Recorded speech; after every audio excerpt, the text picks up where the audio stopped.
सुगंधा और उसकी सास कांता के बीच एक अजीब सी जंग रहती थी।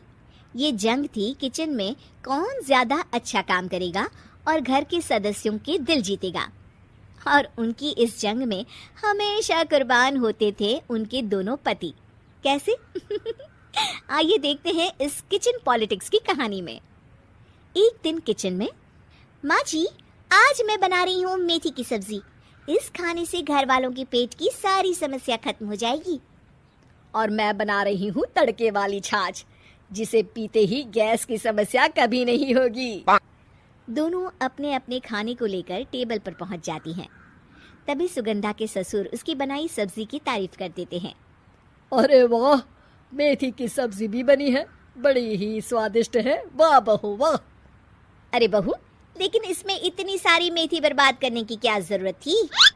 देखिए माँ जी, ये तो वो मेथी है जो आप रात में भिगोकर सुबह उसका पानी पीती हैं, और जो मेथी फेंक देती हैं उसी से मैंने ये सब्जी बनाई है।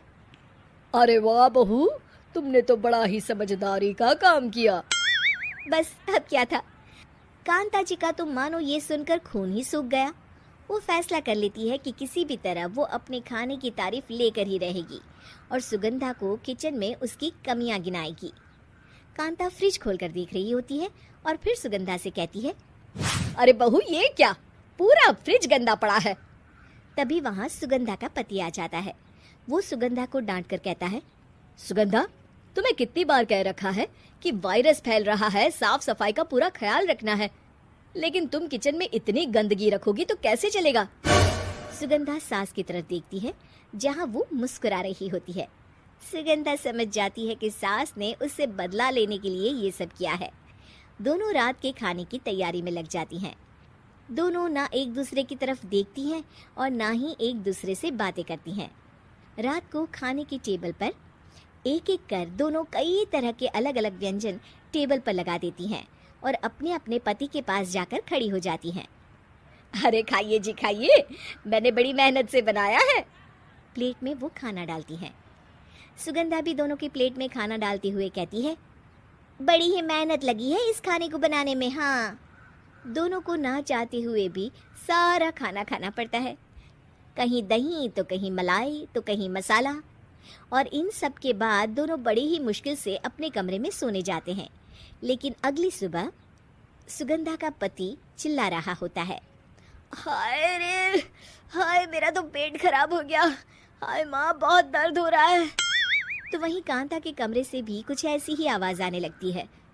हे भगवान, इस सास बहू की लड़ाई हमारी जान लेकर रहेगी। जाओ कोई डॉक्टर को बुला कर लाओ। डॉक्टर आते हैं। दोनों को देखकर कांता और सुगंधा से कहती हैं, देखिए, आप दोनों इन्हें खाने में हल्का ही दीजिएगा। हो सके तो रात का खाना जल्दी खाया करे और वॉक किया करे। इतना कहकर डॉक्टर वहां से चले जाते हैं। जिसके बाद एक बार फिर से दोनों बहुएं किचन में जाती हैं और खाना बनाने में लग जाती हैं।